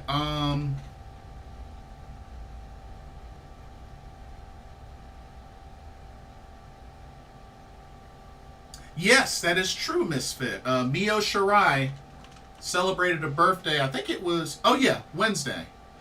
Yes, happy birthday to Mio Shirai, who is still reffing for Ice Ribbon. And I believe she's still training. She's still a trainer as well. But, yeah. I think she's still a trainer. as well as a referee. But yeah, that was one of the real cool discoveries when I started watching Ice Rib, and I was just like, I was like, wait a minute, that looks like Mio Shirai. Mio Shirai's a ref? What? And I was just like, oh snap, that's Mio Shirai. So yeah. Which, seeing photos of Io being Auntie Io is adorable. Yeah, cause Mio has a son? A daughter? Has a son or a daughter? Yeah, if I remember correctly. But yeah. Io's got a chance to, spend time with her sister and, family and all that. So that's always really cool. But yeah. Mio and Io. Or as I hear that they are what was it? The Sexy Purple Thunder Sisters? I hope I said that right. I was probably way off. Mio has to be so proud of Io going from a Stardom legend to women's champion at WrestleMania 40. That is right, ladies and gentlemen. Io will have her big moment defending the title at WrestleMania against Bayley. Big moment for her. Really big moment. And we have to remember, Stardom legend, as she was the first Grand Slam champion in Stardom history. There have only been two. Io, Mayu. So, yes, triple tails. So Misfit, which trio do you like more? Freedom or triple tails? Which one do you like more? I'm curious. Which one do you like more? I think I gotta go with Freedom. I think I gotta go with Freedom. But, Triple Tails, they're awesome too. They're awesome too. I know Rossy is proud of her. Absolutely. And I did think it was pretty cool how Io got a chance to give a shout out video. I think it was to Kairi, if I remember correctly. When Kairi returned to Stardom. I don't remember the exact event, but I think it was that. And I think it was also for Himeka.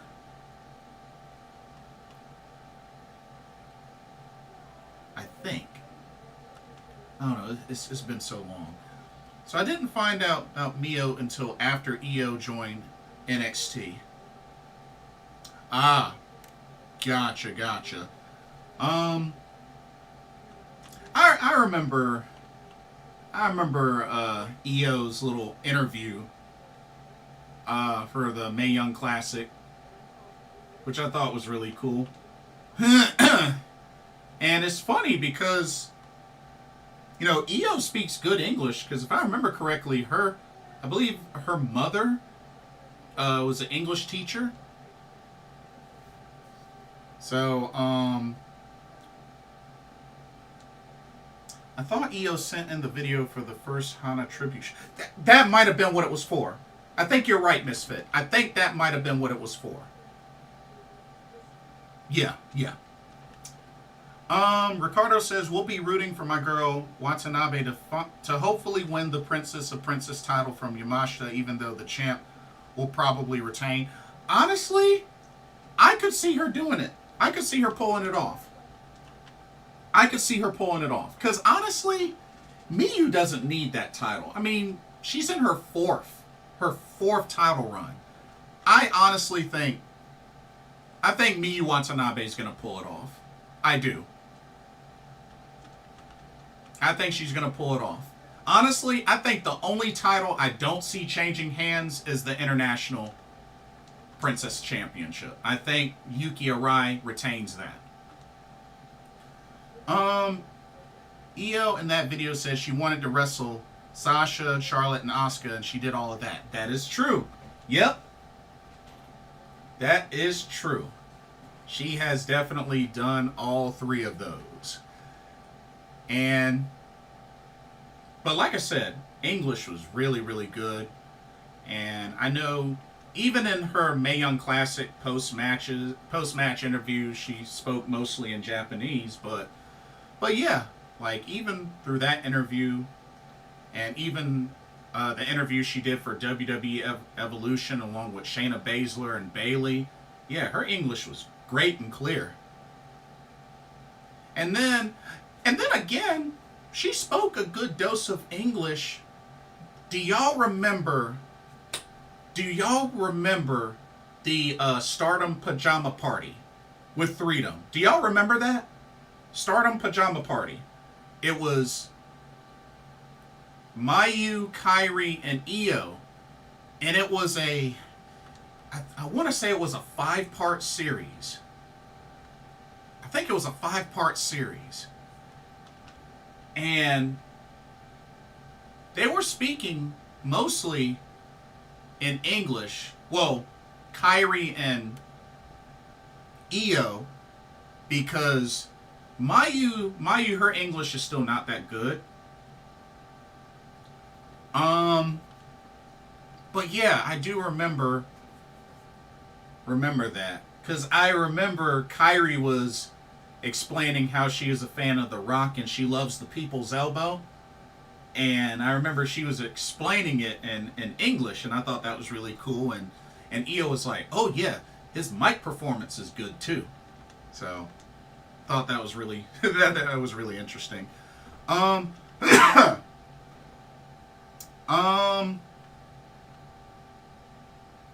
If you want to count the 3-way when she won the NXT title, yeah, oh absolutely, that definitely counts. Yeah, when she defeated Charlotte and Rhea. Yeah, that was a big win at NXT in Your House. I remember that show. That was an excellent show. From what I understand, Io knows her English is not that good, but she doesn't really care. Shoot. Could have fooled me, because yeah, she's her. I mean, I know the accent. The accent's definitely pretty heavy, and she has a little bit of a lower voice compared to Kairi and Mayu, but still very clear. I've seen clips of that. Kairi was talking about The Rock's people. Yes, The Rock's people's elbow compared to her insane elbow. Yeah. Yes, that's the one. That's the one. She was so cute demonstrating the people's elbow. But yeah, that was the Stardom Pajama Party series that they did. Because they did two. They did a series with Freedom, and then they did a series with Toni Storm, Tessa Blanchard, and who was the other one? Oh, Kaylee Ray. Kaylee Ray. Yeah. So they did 2 series of that. I missed the takeover names for NXT. Oh, those are really good. Really, really good. I wish that NXT title win happened in front of fans. Oh, the In Your House title win? Yeah. I get it. But hey, at least it still counts. At least it still counts for the record books, you know. Julia's English. That woman can hold a full conversation in English. I was always very confident that she would eventually get to the point where she would start speaking English more. So that's good to see with Julia. Definitely good to see with Julia. Because when you think about it, you look at the Stardom talent, I think the only, the only ladies that you can consistently hold conversations. Oh, Mayu's English is like chicken brain, as she calls it. Brain is chicken. And then, of course, Momo Kogo had to explain what she meant. But there's Momo Kogo, there's Mina Shirakawa, there's Waka Tsukiyama, Well, Julia, she's been picking up English pretty well. I don't think there's anybody else off the top of my head in Stardom that can hold a conversation in English.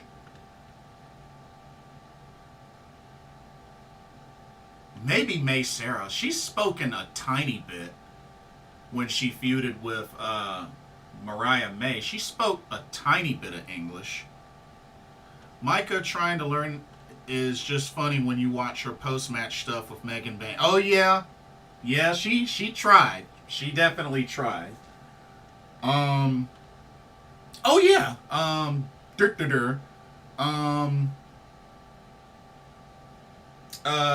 Toxic Spider. Tekla. Yeah, she's an English speaker.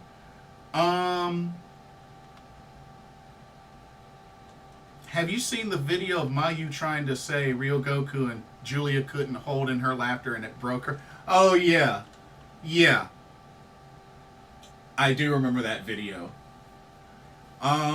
It's actually next to her taking that tumble down the stairs. One of the more funny videos, and then of course her doing the tongue twister that Momo Kogo had. Her doing the tongue twister was pretty funny. Utami speaks a little English. You know what? That makes sense because she had a little mini excursion in the U.S. through GCW. ROH. Yeah, that makes sense. Yeah, I could see how she picked up a little bit. Yeah, I could definitely see that. I want to say Azumi knows a tiny bit with her exchanges with Mercedes. She spoke a little bit on based on those exchanges.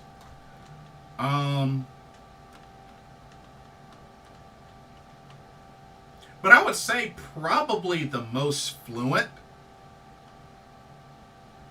It's probably going to be either a tie between Waka and Momo Kogo. I think those are probably the two that tie for the most, like, fluent of the language. Because, I mean, Waka was born in New York. Jungle Kiona can speak a little bit. Oh yeah, I can carry a conversation with her. I've met her 3 times. Yeah, she can carry a conversation. Yeah, Jungle Kiona is really cool. I just hope that she can get that meniscus fixed and she can continue her career. But yeah, Jungle Kiona, she's really, really awesome to chat with. Let's see. But yeah, I would say between. Oh, Misfit says I think Momo is more fluent. Oh, more fluent than Waka? Okay. And then again, she can also speak some Spanish as well, so she's a little more lingual in the linguistics compared to Waka.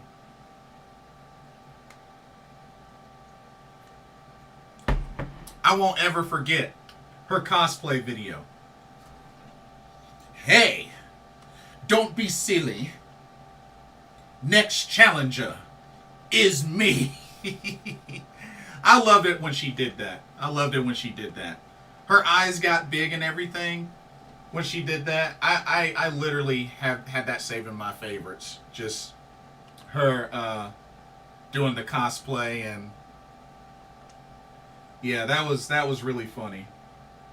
Which, that was a really good cosplay that Momo Kogo did. I mean, really, really good.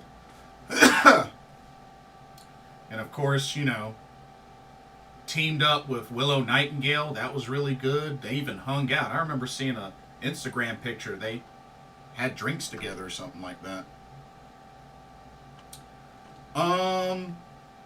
I know she's not Stardom, but I'm really happy Hikari Shida can hold a conversation. Yo! her English got super, super better over the years, especially from her time being in AEW. Oh, it was like a switch flipped. Because I remember an interview where Michael Nakazawa had to translate for Shida, and it was like about a year or two later, and she's like fluent like crazy in English, which I believe she credits Harry Potter movies, watching Harry Potter movies, because I definitely kind of get like the English accent. So yeah.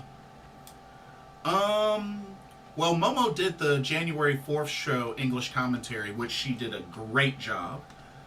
And she was picked to do the NJPW Strong tournament. Yes, and I do remember her video that, all the ladies did, and, she had her video. And yeah, she did that whole video in English. So I thought that was really awesome. And then the press conference, they had her and Willow exchange words, and yeah, so Momo definitely has great English. But yeah, it was really, really cool. Speaking of cosplays, Kairi's cosplay of Asuka from Neon Genesis Evangelion was on point, and I'm like, can we just cast her in a live action film if they do one? Hey, why not? Why not? And that's why I feel like, for the Stardom show in America, that's why I'm willing to bet money Momo Kogo is going to be one of the talents, as well as Waka Tsukiyama and Mina Shirakawa. I think those three are definitely going to be booked for that show. Momo was going to do the historic crossover show but got injured. Really? She was actually scheduled to do that before she got... Wow, I did not know that. Wow, did not know that. Dang, that would have been cool. That would have been cool if that happened. Dang, that would have been really cool.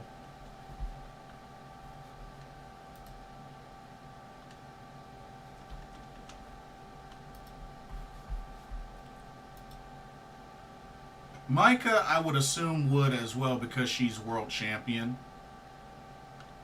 Yeah, definitely got to get some champion representation at the show, for sure.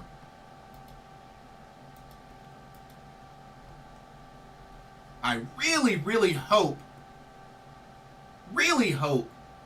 that Syuri can make the trip. If Syuri makes the trip, that would be excellent. I would love for Syuri to make the trip. I want that to happen so badly. I've always wanted to meet Syuri. So that's like my top wish for this show. If they can have Syuri on there, I will be happy.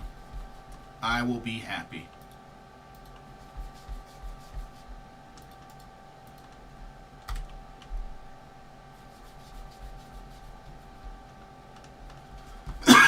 Excuse me.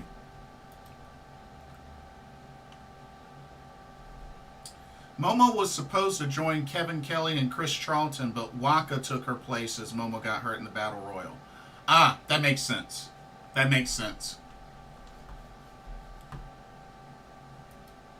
Although, if you ask me, I feel like Waka was nervous. I felt like she was really, really nervous and didn't say too much. But Momo seemed that way at first, but then she kind of got into a groove. And then she was talking a lot more. Oh, ladies and gentlemen, it is official. Queen Aminata is all elite. Tony Khan just posted the graphic. Check it out. It's official. Queen Aminata is all elite. Congratulations to her. Very nice. Very, very nice. Good stuff. Good stuff. Another one for the AEW Women's Division.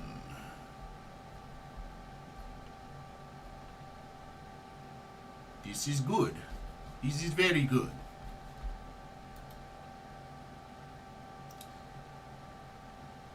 Well, it was her first time doing commentary in English. What was it? Was that actually her first one? I thought she had done one before that. I thought she had done one before that. Huh. Dang, guess I was wrong. Huh, interesting. Okay, duly noted. Duly noted. So I would be nervous too. Yeah. If that was her first, yeah. Good point. Good point. Jesse Midnight Crawler, welcome to the stream. Congrats to Queen Aminata. Yes, absolutely. I got a chance to see her live via DPW a good long while back last year. She was amazing. Truly, truly amazing. Also, speedy recovery to Shotzi, who unfortunately got injured in her match against Lyra Valkyria, and unfortunately had to miss out on her Elimination Chamber qualifying match. So speedy recovery for Shotzi. I've met Shotzi before. She's actually really cool. So speedy recovery for her.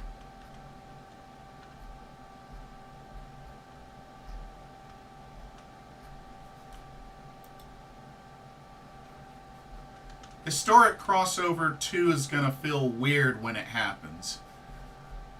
Yeah, I can believe that. I can totally believe that.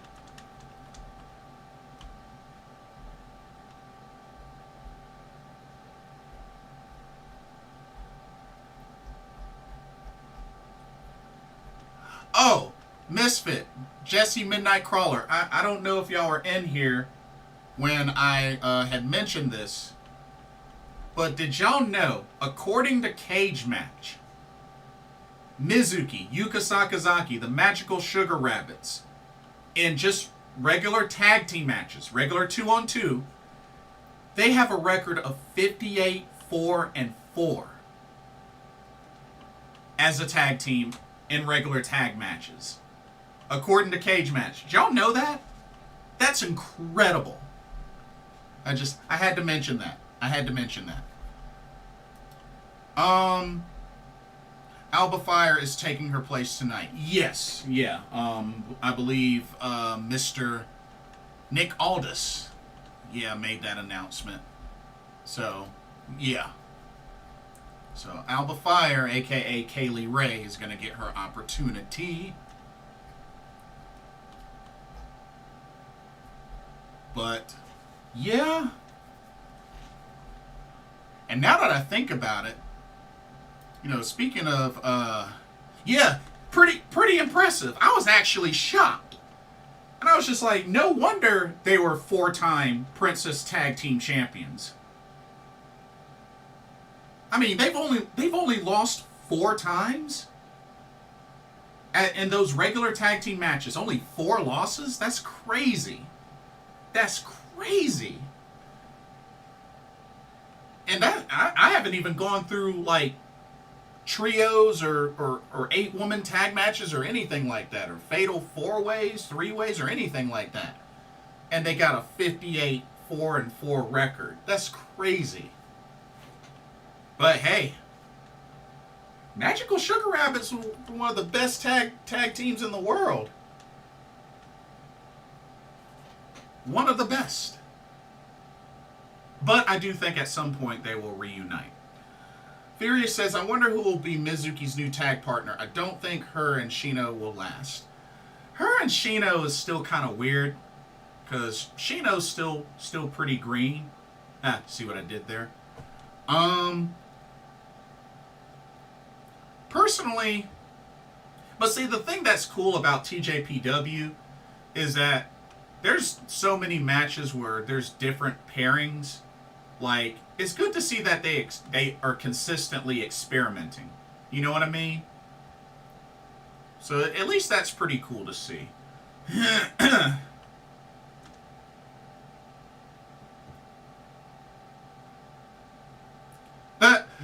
Saki Kashima can't use Hazuki as a rope break tonight like last time.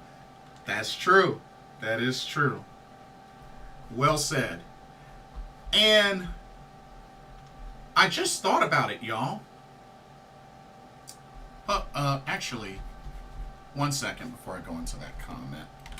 1 second. That's what I thought. I just thought about something, y'all.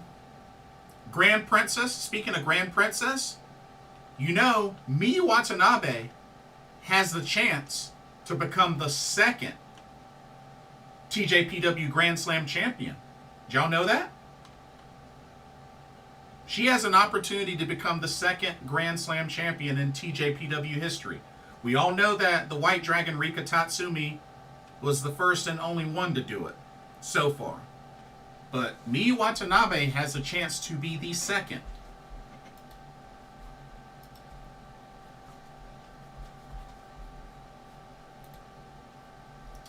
Kashima is unserious. Yeah, I'm not a crazy fan of her being in God's Eye. I do like Saki Kashima, just not a crazy fan of her being in God's Eye, but that's just me. That's just me. I felt like she was her best in Oedo Tai, but it is what it is. It is what it is. You know, she's still very funny. She's very funny.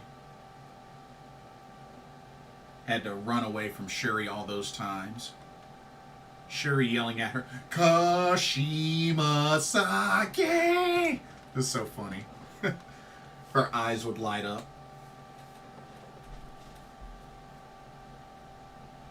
I will say that despite Syuri being a dangerous woman, she does know when to turn up the cute meter. She does know when to be cute and funny. I will give that to Syuri. Which is why she's one of my favorites.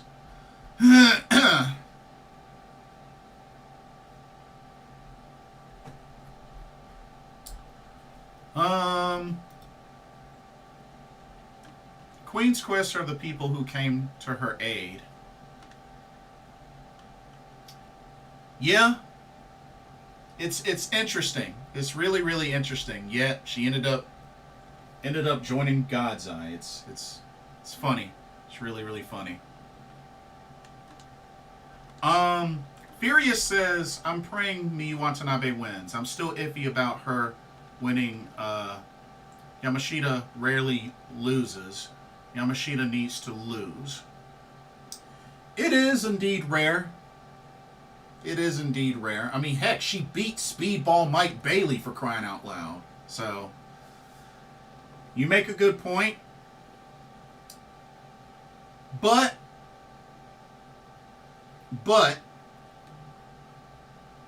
I think on a big stage like Grand Princess, I think has to be the perfect setup for her to lose. And heck, don't forget, Mizuki had 5 opportunities, and for the longest time, she could never beat Yuka Sakazaki in a singles match. And she ended up doing it at last year's Grand Princess. Anything can happen. And that's still one of my favorite events from last year, because I went crazy when Mizuki pinned Yuka. I went crazy. I was cheering like crazy when she defeated her best friend. Kashima joining God's Eye does make a little sense given the history between Syuri and Kashima. Now that part I get. The only thing that I couldn't stand about it is that it turns Saki Kashima into a coward. That's my big complaint about it, is that it turned her into a coward. Because she was a threat in Oedo time. I mean, that Kishikaise was one of the most devastating pins in Stardom. If you ask me, even more devastating than the Azumi Sushi. You know, I mean, I miss the fierceness, especially when Saki Kashima turned on Mayu. Like, that Saki Kashima, that's the one I enjoyed. But when she went to God's Eye, she became a coward. That's the only thing. So, that's the only thing with that. And this is after Konami took issue with Syuri just adding people for the sake of it, which is a fair point. Which is a fair point. It is time for Oh yeah, it is time for SmackDown. This is true. This is true. Oh, actually a good time for me to go ahead and end this. But great chatting, y'all. This was really, really good. Don't forget to check out Game Beauty. Link is in the description. And you also have the card to Stardom and Korakuen for tomorrow, which will actually be on tonight at 9:30 Eastern, which is my time. So I might have to jump into that. But look forward to a review of that. I might also do a review of the Ice Ribbon show that's happening this Sunday, so keep an eye out for that. But yeah, thank y'all so much for coming through. For those checking out this on archive, let me know what your thoughts are in the comments. Don't forget to like, comment, subscribe, hit the notification bell. Thank y'all for watching. Hope y'all enjoyed tonight's live stream. And yeah, hope to see y'all again very soon. Jesse says, peace out. Rampage on early tonight too, I think. Oh, appreciate the heads up. Appreciate the heads up. But yeah, looking forward to more content for that pro wrestling goodness. Thank y'all so much. Hope everybody has a blessed weekend. This has been another Pro Wrestling Talk brought to you by Blitzball Champ Gaming here on the YouTube, the Tube, and the Facebook. My name is Blitzball Champ Jason Ingram. Have a blessed weekend. Catch y'all soon. Peace and later.